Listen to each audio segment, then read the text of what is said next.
આ છે ફ્રાન્સનું પાર્લામેન્ટ જ છે. ઓકે, હવે ડેલી ચાલુ કરવાનું છે. Walk and talk,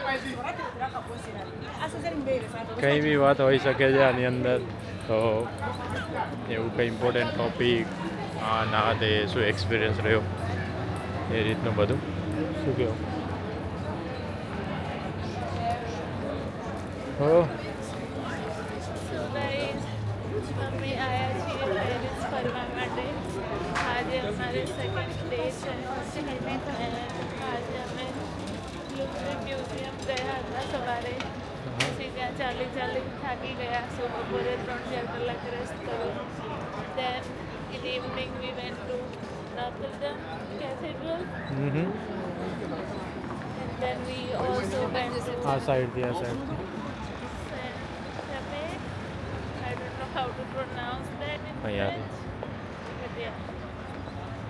So, guys, a lot of people told me that Paris is one more thing,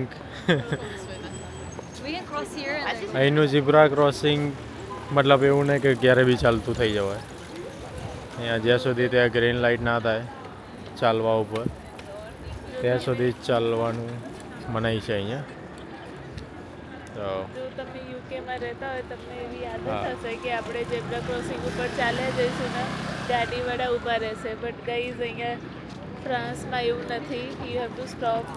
if the light is red there will be light for when you can walk. હા, કંઈ ના આવતું હોય તો ચાલી જાઓ, કંઈ છે નહીં એવું. બટ હા, જો આ રીતે ગ્રીન લાઇટ થાય એના પછી જ ચાલવાનું છે. તો અહીંયા ઝીબ્રા ક્રોસિંગનો કંઈક અલગ છે મિનિંગ. પહેલી વાત તો અહીંયા બધું ફ્રેન્ચમાં લખેલું હોય છે.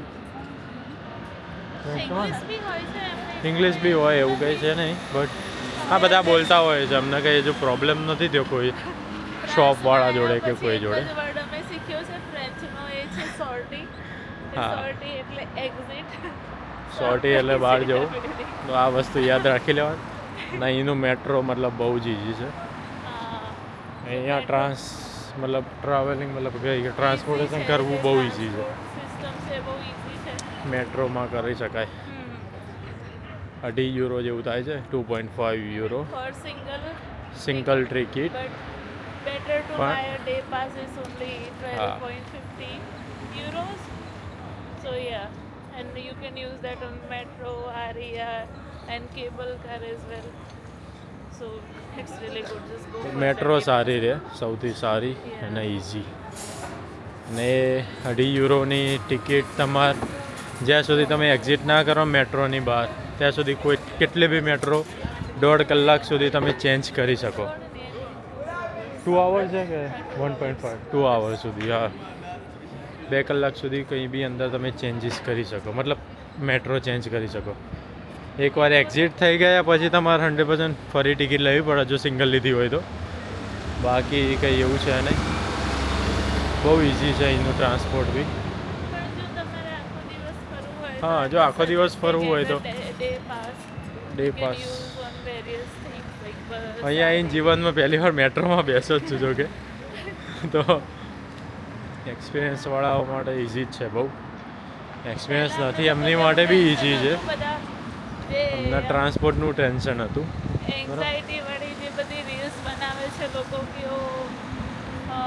મેટ્રો યુઝ કરવું હાર્ડ છે. હા. Make sure you do this you do that and all, but it's actually very easy. હા,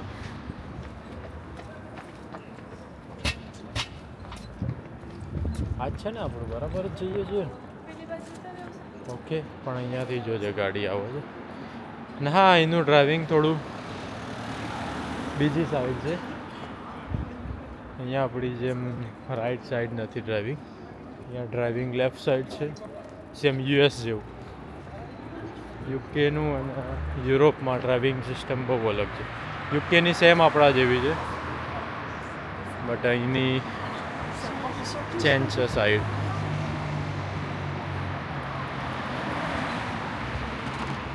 પણ અહીંયા જો કે લોકો સાયકલ બહુ પ્રેફર કરે છે. કેટલા બધા લોકો સાયકલ ચલાવતા હોય છે ને અહીંયા, મતલબ બહુ જ. જો ફૂલ સાયકલિંગ ઉપર જ છે અહીંયા બધું. જોકે આ લોકો ફિટનેસ ઉપર બી બહુ ધ્યાન દેતા હોય છે, એટલે આ બધું મતલબ ચાલવું અને સાયકલિંગ કરવું એની માટે બહુ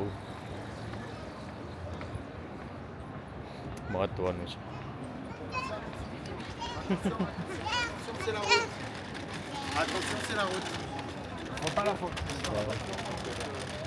સારું છે એનું બી કલ્ચર.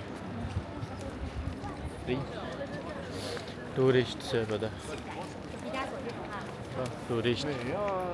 અમે બી ટુરિસ્ટ જ છીએ. શું ટુરિસ્ટ છે બધા. સેમ પેલું એ મૂક્યું અંદર, કાનમાં આપી દીધું છે લેંગ્વેજ કન્વર્ટર. સૌ એ આજથી ધીમે ધીમે હવે બધું ચાલુ કરવું છે. વોકિંગ ટોકિંગ જ્યારે બી ફ્રી પડીએ સાંજે ચાલતા નીકળી જઈશું વાતો કરવા.